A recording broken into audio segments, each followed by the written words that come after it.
Bawat tao ay may kanya-kanyang paniniwala. Bawat isa sa atin ay may opinyon patungkol sa iba't ibang isyu sa lipunan. At tayo, bilang mamamayang Pilipino, ay handang manindigan sa mga bagay patungkol sa ating bansa at kalikasan na sa opinyon natin ay nakarapat sapagkat ito ang tama.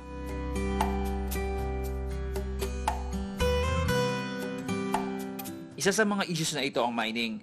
At hindi naiiba ang mga kabataang ito patungkol sa pagmimina at mga dulot nito sa kalikasan. Mga kabataang naghahanap ng mga kasagutan sa kanilang mga tanong. Maraming bad impacts ng mining. Mining is useless. Mining is destructive. Mining is devastating. Hindi masama na subukan na i-explain at ipaniwala sa kanila ang isa pang mahalagang side ng issue about mining. Ang panig ng mga tao behind responsible mining. Kaya inilipad namin ang matalinong grupo na ito ng mga future educators ng ating bansa papuntang Rio Tuba sa Batarasa, Palawan. Upang mismong masaksihan nila with their own eyes kung papaanong posibleng nagagawa ng Rio Tuba Nickel ang responsableng pagmimina sa pangarap na maging sustainable ang ating mga forests.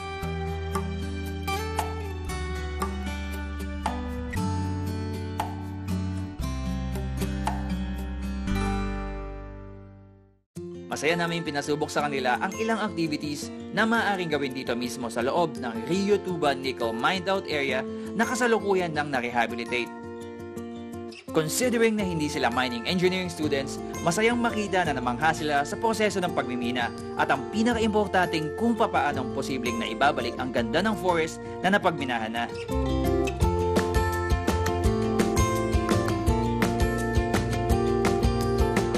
Responsible mining ay sumusunod sa mga prescriptions ng batas ng pagmimina, no?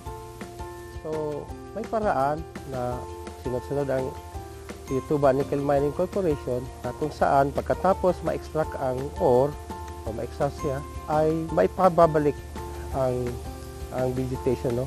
Proximate to its original land use, no?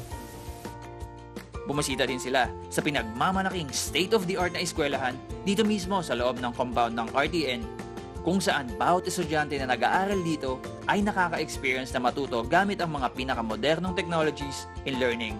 Galing di ba mga bes?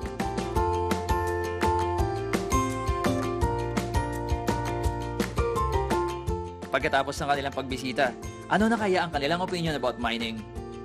Possible pala yung mining rehabilitation eh. Possible pala yung napakagandang community nito eh. Noong una, ang pagkakaalam ko sa pagmimina ay may masamang epekto sa lipunan natin. So parang nung na-visit ko ang kabuuan, yung community ng Rio Tuba, tas yung Rio Tuba River, at saka yung mining rehabilitation, parang doon nagbukas yung isipan ko na hindi lang pala masamang epekto yung naidudulot nito. Hindi lang negative, puro positive din pala yung pwedeng iambag ng mining. Ang nakagisnan nating opinyon, minsan ay hindi palaging tama. Ang mga opinyon na ito ay pwedeng maiba. All we need is an open mind at chance sa other side na ating tinututulan upang masigurado nating lahat kung ano ba talaga ang totoong dapat. There are no two ways in mining. There should only be one way, the responsible way, and that is how we do mining at Rio Tuba Nickel and Nickel Asia.